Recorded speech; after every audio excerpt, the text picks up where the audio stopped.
और यात्रियों की सुरक्षा में यात्री जो होते हैं वो कभी हिंदू मुसलमान नहीं होते, वो यात्री होते हैं। मुसाफिर तो मुसाफिर। ये जो जहर है, फिरका परस्ती का जहर, ये जहर आम लोगों से ट्रांसफ़र होकर अब पुलिस महकमे तक जा चुका। इस बात को बिल्कुल दावे के साथ कही जा सकती है कि वो ही पागल नहीं है, वैसे तमाम लोग पागल हैं और उसको सपोर्ट करने वाले भी पागल ही हैं। उन्हें भी कोई दिमागी बेहतर नहीं कहा जा सकता। अब आरपीएफ के जवान भी कहते हैं कि देश में रहना होगा तो मोदी योगी कहना होगा। ये लड़ाई न दाढ़ी की है न चोटी की, लड़ाई आज भी है रोटी की। आज भी पेट का मुद्दा है, आज भी कमाई का मुद्दा है, पढ़ाई का मुद्दा है। बच्चे की पढ़ाई नहीं हो पा रही है। ये यात्रा, वो यात्रा, जय यात्रा, तमाम यात्राओं पर यात्राएं होती रह रही हैं। उनको लगता है 5 साल हमने जिस काम के लिए हमें चुना गया था, हमने वो काम तो किया नहीं, तो अब इनको लड़ा दो इसी तरह से, भिड़ाए रहो, धर्म का अफीम चटाए रहो, तो ये धर्म जात करते रहेंगे। जयपुर मुंबई एक्सप्रेस पे एक पुलिस जवान पहले उनके सीनियर अधिकारी को मारते हैं, उसके बाद 3 मुस्लिम युवक को हत्या कर देते हैं। हत्या करने के बाद ये कहते हैं कि अगर देश में रहना है, हिंदुस्तान में रहना है, तो मोदी और योगी को वोट देना होगा। इसी पर चर्चा करने के लिए हमारे साथ हाफिज गुलाम सरवर साहब मौजूद है। आइए बात करते हैं, क्या सोचते हैं इस तरीके का मर्डर, उसके बाद फिर कहते हैं अगर इस देश में रहना, हिंदुस्तान में रहना है, तो मोदी और योगी को ही वोट देना है। देखिए, दुर्भाग्यपूर्ण है ये घटना, निंदनीय है घटना और चिंता का विषय है ये। आरपीएफ का जवान रेलवे में ड्यूटी होती है, यात्री और यात्रियों की सुरक्षा का जिम्मा होता है और यात्रियों की सुरक्षा में यात्री जो होते हैं वो कभी हिंदू मुसलमान नहीं होते, वो यात्री होते हैं। मुसाफिर तो मुसाफिर। और मुसाफिरों को अगर आप धर्म के नुक्ते नज़र से देखेंगे तो फिर तो सफ़र ही मुश्किल हो जाएगा। ये घटना इस बात को दर्शाती है कि ये जो जहर है, फिरका परस्ती का जहर, ये जहर आम लोगों से ट्रांसफ़र होकर अब पुलिस महकमे तक जा चुका। पुलिस के जवान, पुलिस के अफसरान अगर वो इस तरह की गुफ्तगू करते हैं तो हैरत नहीं, परेशानी की बात है। आखिर भारत का अक़लियत, भारत का कमज़ोर तबका, भारत का दबा कुचला लोग जो ट्रेनों में सफ़र करता है और सफ़र में वो बेसरो सामानी के आलम में होता है, अनजाना होता है, कोई उसको पूछने वाला वहाँ नहीं होता क्योंकि वो अपनी मंजिल की तरफ जा रहा होता।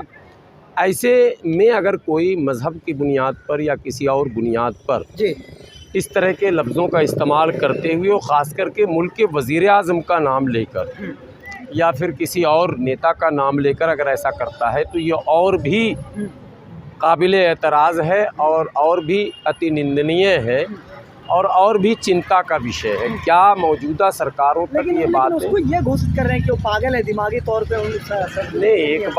एक बात तो बिल्कुल दावे के साथ कही जा सकती है कि वो ही पागल नहीं है, वैसे तमाम लोग पागल हैं। जो लोग भी और उसको सपोर्ट करने वाले भी पागल ही हैं, उन्हें भी कोई दिमागी बेहतर नहीं कहा जा सकता। और जो इस पर राजनीति कर रहे हैं, जिनको ये लग रहा है कि अरे ये तो अच्छा माहौल बन गया, कि अब आरपीएफ के जवान भी कहते हैं कि देश में रहना होगा तो मोदी योगी कहना होगा, तो मैं उनको भी पागल ही कहता हूँ। एक आम इंसान इंसानियत की बात करेगा या सियासत की बात करेगा? मज़हब की बात करने के लिए धर्मगुरु हैं, उनका काम है प्रवचन करना, उनका काम है अच्छी बातें बताना, वो करते हैं, वो सबका अपना अपना काम है। अब अगर धर्मगुरु भी जहर फैलाएं, पुलिस प्रशासन का जो काम है लॉ एंड ऑर्डर मेंटेन करना, शांति बनाए रखना, लोगों को गैर कानूनी कामों से रोकना, तो अगर वो खुद ही गैर कानूनी काम करने लग जाए, गैर समाजी काम करने लग जाए, गैर मतलब इंसानी काम करने लग जाए, तो ये परेशानी की वजह बन रही है मुल्क में। लेकिन मुल्क में एक तरफ आप देख रहे हैं, हरियाणा में कुछ इस तरह की घटना हो जा रहा है, तोड़ फोड़ आगजनी हो रहा है, दंगे की हालत पे मतलब तब्दील हो चुका है। एक तरफ ट्रेन में इस तरह की हालत, तो किस तरीके की तरफ इशारा करते हैं सारी चीज़ें? आप देख रहे हैं, मैं यहाँ मजदूर के लड़ाई के लिए बैठा हुआ हूँ। जंतर मंतर पर भी आप देखते होंगे, मैं अक्सर किसी ख़ास मुद्दे पर जो रोज़ी रोटी, पढ़ाई लिखाई, दवाई कमाई से जुड़ा मुद्दा होता है, जो आम लोगों के मफाद से जुड़ा मुद्दा होता है, जिससे आम इंसानों का भला होना है, मैं उसी मुद्दे पर अक्सर लड़ता हूँ और मैं समझता हूँ कि मुल्क के लोगों को जो अपने आप को सामाजिक कहते हैं, जो अपने आप को राजनीतिक कहते हैं, उनको इन्हीं मुद्दों पर लड़ना चाहिए। मुद्दा आज भी ये लड़ाई न दाढ़ी की है न चोटी की, लड़ाई आज भी है रोटी की, आज भी पेट का मुद्दा है, आज भी कमाई का मुद्दा है, पढ़ाई का मुद्दा है। बच्चे की पढ़ाई नहीं हो पा रही है, तालीम से पहुँच से दूर कर दिया, गरीब आदमी नहीं पहुँच पा रहा, कोचिंग नहीं करा पा रहा, कोई गरीब आदमी अच्छी माने इंस्टीट्यूट में अपने बच्चे को नहीं भेज पा रहा। अच्छे अस्पताल में देखिए, मेदांता हो या फोर्टिस हो या इस तरह के जो हॉस्पिटल्स हैं, मैक्स हैं, हम कहाँ इलाज करा पाते हैं। हम तो इसी तरह से सरकार द्वारा दिए गए जो सुविधा वाले अस्पताल हैं। लेकिन आपने कहा ना लड़ाई दाढ़ी की है ना चोटी की, लेकिन दाढ़ी देख के मारा जा रहा हो, ट्रेन में दाढ़ी वाले हैं। मैं यही कह रहा हूँ कि नॉन इशू को इशू बनाना और इशू को नॉन इशू बना देना, ये भारत के राजनेताओं का ये बन गया है। जो इशू है नहीं आप उसको इशू बना रहे हैं और जो इशू है उससे आप हटा रहे हैं। तो इशू आज भी यही है कि मेरी ज़िंदगी आसान कैसे हो, आम लोगों को के पहुंच में वो सारी चीज़ें कैसे हों, गरीब झोपड़ी में रहने वाला भी अपने बच्चे को अच्छी तालीम कैसे दे, गरीब झोपड़ी में रहने वाला दिहाड़ी मजदूर भी अपने बच्चों को अच्छे अस्पताल में इलाज कैसे करा सके, अच्छा यात्रा सुखमय यात्रा कैसे सुनिश्चित की, ये नहीं हो रहा।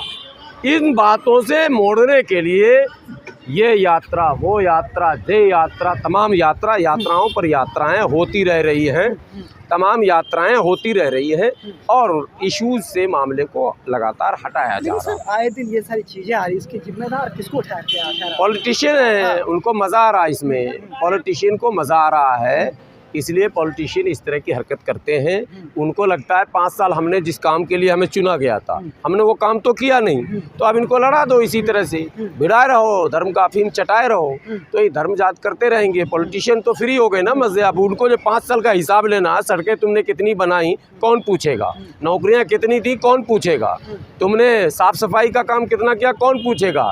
आज धरने पर लोग बैठे हैं, तनख्वाह नहीं मिल रहा, कौन पूछने जा रहा। आप भी आ रहे हैं उसी मुद्दे पर कि जयपुर में क्या हुआ, तो मेवात में क्या हुआ, तो मंदिर कहाँ बनेगी, तो मस्जिद कहाँ बनेगी, यही ना मुद्दा रह गया भाई।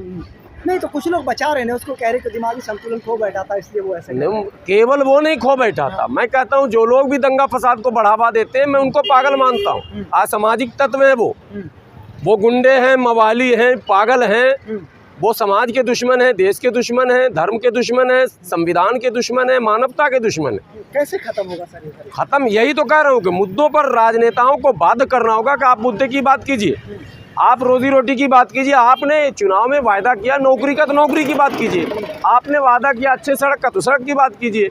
आपने वादा किया सुविधा का, तो सुविधा की बात कीजिए। आपने वादा किया तनख्वाह बढ़ाऊंगा, तो उसकी बात कीजिए। आप वादा करते हैं पक्का करूंगा और कच्चा भी नहीं रहने देते और बाद में उलझा देते हैं हमको। उधर तुम अयोध्या चले जाओ, तुम काशी चले जाओ, तुम मथुरा चले जाओ, तो हम इसी काम के लिए हैं क्या देश के लोग? हम इसी में उलझे रहेंगे क्या?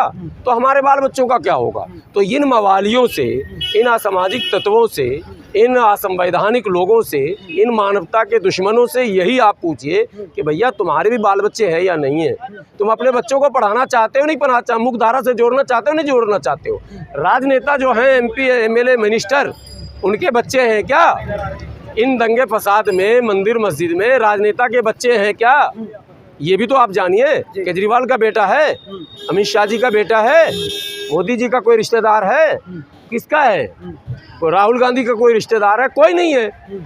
हमारे सांसद का भी रिश्तेदार नहीं है, हमारे विधायक, वो सब लोग पढ़ने में लगे हुए हैं। वो यहाँ से लेके ऑक्सफोर्ड तक पढ़ रहे हैं। वो अपने बच्चे को इंग्लैंड में पढ़ा देंगे और हमारे बच्चे को लड़ाएंगे, अपने बच्चों को पढ़ाएंगे और हमारे बच्चों को लड़ाएंगे। अरे धर्म तुम्हारा खतरे में। अरे भैया हमारा पेट खतरे में, पहले उसका देखो।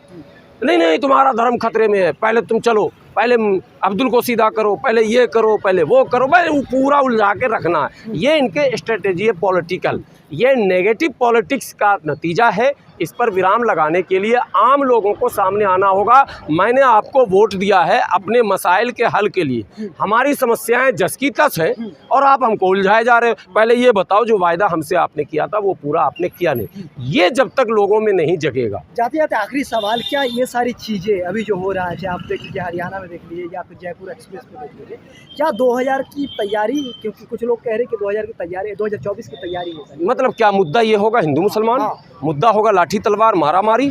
क्या इसी पर हम चुनाव लड़ेंगे? मतलब राहुल गांधी के पास छोटा तलवार, मोदी जी के पास बड़ा तलवार, केजरीवाल के पास मझला तलवार, तो सब तलवार लेकर आओ ना।